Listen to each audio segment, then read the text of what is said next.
తమిళనాడు అధికారులు ఏఆర్ డైరీలో సోదాలు నిర్వహిస్తున్న దృశ్యాలన్నీ కూడా మనం ఒకసారి ప్రత్యక్షంగా చూడొచ్చు. ఒకసారి రాధికా శర్మ గారి దగ్గరికి వెళ్తాం. రాధికా శర్మ గారు, మీరు విహెచ్పి తరఫున లీగల్ సెల్లో ఉన్నారు. ఎలా చూస్తారు ఇవాళ ఇదంతా చూసిన తర్వాత? మీరు కూడా సుప్రీంకోర్టుకి లేఖ రాసినట్టున్నారు, ఇవాళ పిల్లు వేసినట్టున్నారు. అంటే ఏమని వేశారు పిల్లు, ఎట్లా అండి? దీని మీద ప్రాపర్ ఎంక్వైరీ కండక్ట్ చేసి ఒకవేళ if it is proved then take a serious action against the person who are ఎవరైతే ఇందులో చేశారో, ఇన్వాల్వ్ అయ్యారో అందరి మీద దీని మీద తగిన చర్య తీసుకోవాలని చెప్పేసి సుప్రీంకోర్టు చీఫ్ జస్టిస్ గారికి లెటర్ పెట్టడం జరిగింది. సో దాని గురించి వెయిట్ చేయాలి. రిపోర్ట్ మనకి ఏమొస్తుంది, రిప్లై ఏమొస్తుంది సుప్రీంకోర్టు నుంచి అన్నది సబ్మిట్ అయితే చేశాము. దాని తర్వాత ఒక ఎంక్వైరీ కమిటీని ఫామ్ చేసి ఎందుకు జరిగింది, ఎవరెవరు ఇన్వాల్వ్ అయ్యారు, ఇది నిజమా లేకుంటే పుకారా. ఇప్పుడు ఈవినింగ్ నుంచి మనకు మీడియాలో మళ్ళీ ఇదంతా అబద్ధము, కట్టుకథ, రిపోర్ట్స్ అంతా కరెక్ట్గానే ఉన్నాయి అని మళ్ళీ ఇంకో పార్టీ వాళ్ళు ఇస్తున్నారు. ఇక్కడ ఆ పార్టీనా ఈ పార్టీనా రాజకీయాల గురించి పక్కకు పెట్టండి. ఎన్నో వేల మంది కోట్ల హిందువుల మనోభావాలు దెబ్బతింటున్నాయి. Maybe it is a true incident కావచ్చు, చేయడం తప్పే లేదు. ఇది నేను ఎవరి తరఫున మాట్లాడట్లేదు, ఏ పార్టీ తరఫున మాట్లాడట్లేదు, ఒక కామన్ వ్యక్తిలాగా మాట్లాడుతున్నాను. ఒక హిందువు భగవంతుడు అంటే భక్తి భయము ఉన్న వ్యక్తిగా మాట్లాడుతున్నాను నేను. పుకారు పుట్టిస్తే అది తప్పే. ఇన్ని వేల కోట్ల మంది మనోభావాలు దెబ్బతింటున్నాయి. ఆల్రెడీ మన బ్రహ్మంగారి కాలజ్ఞానం మనకు తెలుసు. కొద్ది రోజుల తర్వాత మనకు వెంకటేశ్వర స్వామి అంటేనే అక్కడ ఎవరు వెళ్ళము అన్నీ ఒక్కొక్కటి బ్రహ్మంగారి కాలజ్ఞానాలు నిజమవుతున్నాయి. ఇప్పుడు ఇట్లాంటి పుకారు కానీ ఇది నిజమే కావచ్చు తీసుకొస్తే మేము ఇంకా రేపటి నాడు వెళ్ళి ఆ దేవుణ్ణి మనస్ఫూర్తిగా దర్శనం చేసుకోగలమా, ప్రసాదం కొనుక్కోగలమా?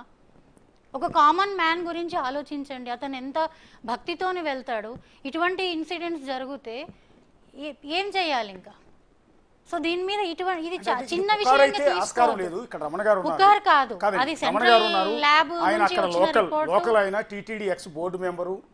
సో ఆయనకి తెలియదంటూ లేదు, ఆయన కూడా నమ్ముతున్నారు దీనిలో. అవును, తక్కువ రేటుకి కక్కుర్తిపడి ఆయిల్ కొన్నారు, దానివల్ల కొంత ఇలాంటి జరిగింది అన్నది ఆయన కూడా నమ్ముతూ ఉన్నారు. సాక్షాత్తు ఇది అలిగేషన్ చేసింది ఒక రాష్ట్ర ముఖ్యమంత్రి చంద్రబాబు నాయుడు గారు. అది కూడా ఏది, ఎక్కడైతే ఒక రిపోర్ట్ వచ్చింది, రిపోర్ట్ కూడా నా చేతిలో ఉంది, ఒకసారి రిపోర్ట్ కాపీ ఇస్తాను మీకు. ఈ రిపోర్ట్ని బేస్ చేసుకుని ఆయన ముఖ్యమంత్రి కామెంట్ చేశాడు. సరే, ఇక అప్పుడు గతంలో ప్రభుత్వంలో ఉన్న జగన్మోహన్ రెడ్డి కావచ్చు, వైసీపీ వాళ్ళు కావచ్చు, దాన్ని ఆటోమేటిక్గా ఖండిస్తారు. కానీ చంద్రబాబు నాయుడు మాట్లాడింది ఈ రిపోర్ట్. ఇప్పుడు ఓవి రమణ గారు మాట్లాడుతున్నది కూడా ఈ రిపోర్ట్ని బేస్ చేసుకుని వేగ్గా ఎక్కడ అలిగేషన్ చేయట్లా. రిపోర్ట్లో క్లియర్గా మెన్షన్ చేసింది ఏంటంటే ఇక్కడ ఏమేమి కలిసినాయి, ఎంతంత క్వాంటిటీ ఉండాలి, ఏమేమి కలిసినాయి అన్నప్పుడు ఇందులో క్లియర్గా మెన్షన్ చేశారు. Soybean, sunflower, olive, rapeseed, linseed, wheat germ and maize germ and cotton seed. వీటితో పాటు చివరిలో మెన్షన్ చేశారు ఫిష్ ఆయిల్ అని. ఫిష్ ఆయిల్ అని ఇచ్చారండి, క్లియర్గా ఇచ్చారండి. నెక్స్ట్ వచ్చి palm oil and beef tallow. Beef tallow అంటే మీకు అర్థమైపోయి ఉంటుంది. నెక్స్ట్ ఇంకోటి ఏమి ఇచ్చారు, లార్డ్ అని ఇచ్చారు, అంటే పందికో. ఒకసారి రిపోర్టు మేడంకి ఇవ్వండి. ఒక లడ్డు కూడా మేడం గారికి ఇవ్వండి. లడ్డు కూడా ఒకసారి మేడం గారికి ఒకటి ఇవ్వండి. ఒకసారి ఆ లడ్డు చూడండి మేడం. ఇది తిరుమల తిరుపతి దేవస్థానం 7 కొండల మీద తయారు చేసిన లడ్డువే. ఇక్కడ జూబ్లీస్లో ఉన్న టెంపుల్ నుంచి తెప్పించాం మేము. ఒకసారి ఆ లడ్డు టేస్ట్ చూడండి, లేదా వాసన ఒకసారి చూడండి, టేస్ట్ చూడండి. మీకేమన్నా మళ్ళీ టేస్ట్ చూడాలంటే ఇంకా ధైర్యం రావట్లేదండి. మీరు ఒక భక్తురాలు, మీరు కొండ మీదకి దర్శనానికి వెళ్ళి ఉంటారు కదా? తప్పకుండా దర్శనానికి వెళ్ళాము, ప్రసాదం తీసుకొచ్చాము, అందరికి పంచుకున్నాము, అందరం చేసినట్టే చేస్తాం కదా.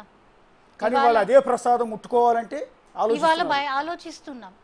నా బాధ అదే, మనోభావాలు దెబ్బతిన్నాయి కదా, నా బాధ అదే. ఇప్పుడు నేను తిరుపతికి వెళ్తాను, ప్రసాదం ధైర్యంగా కొనుక్కోగలనా? ఆల్రెడీ మనకి ఇప్పుడు జరుగుతుంది ఏంటి, మనం హోటల్లో ఏదైనా ఫుడ్ ఆర్డర్ చేస్తే చాలాసార్లు, నేను pure vegetarian sir, food order చేస్తే మనం వెజిటేబుల్ బిర్యానీ పెడితే వాడు ఇంకేదో పంపిస్తున్నాడు, చికెను మటను ఇట్లాంటివి పంపిస్తున్నాడు. ఆ దెబ్బకు మేము భయపడి ఆర్డర్లు పెట్టడమే మానేసాం. ఇప్పుడు ఇంకా దేవుని దగ్గరికి పోతే కూడా ప్రసాదం కొనుక్కోలేని పరిస్థితి వచ్చిందే, భయపడాల్సి వస్తుందే. ఇప్పుడు ఇప్పుడు మీరు ఆ ప్రసాదం తినలేరు, నాకు భయం వేస్తుంది, టచ్ చేయలేరు. టచ్ చేయలేను. యా, ఇది కీలకమైన అంశం అండి. ఒక భక్తురాలుగా రమణ గారు మీరు కూడా ఇది ఒకసారి గమనించాలండి. ఆవిడ వెంకన్న స్వామి భక్తురాలండి. తిరుమల కొండ మీదకి వస్తుంటారు, మీ దగ్గరికి దర్శనం చేసుకు వస్తుంటారు, ప్రసాదం తీసుకుంటారు. ఇవాళ అదే ప్రసాదం ఆవిడ ముందు పెట్టాను. 1 కాదు 2 కాదు 4 లడ్డూలు పెట్టాను రమణ గారు, 4 లడ్డూలు పెట్టాను. చూస్తున్న ప్రేక్షకులకు కూడా ఇక్కడ ఆవిడ వీర భక్తురాలు స్వామివారి. అలాంటి మహిళ ఇవాళ వెంకన్న స్వామి ప్రసాదం తినడానికి భయపడుతున్నారు. టచ్ చేయట్లా. మామూలుగా అయితే ప్రసాదం ఇవ్వగానే ఎగబడి తింటారు ఎవరైనా సరే, భక్తితో కళ్ళకత్తుకుని నోట్లో వేసేసుకుంటారు. అలాంటిది ఎదురుగా 4 లడ్డూలు పెట్టాను నేను అక్కడ మేడం గారి ముందు. ఆవిడ ఇంతవరకు టచ్ చేయలేదు రమణ గారు. అంటే ఇది కేవలం మేడం గారిని ఉద్దేశించి అనట్లేదు నేను, కొన్ని కోట్ల మంది హిందూ భక్తులను ఉద్దేశించి ఉంటున్నా. వాళ్ళందరూ ఆలోచన కూడా ఇలాగే ఉంటుంది కండి వాళ్ళ ప్రసాదాన్ని చూస్తే. అశోక్ గారు, రమణ గారు మిమ్మల్ని అడుగుతున్నారు.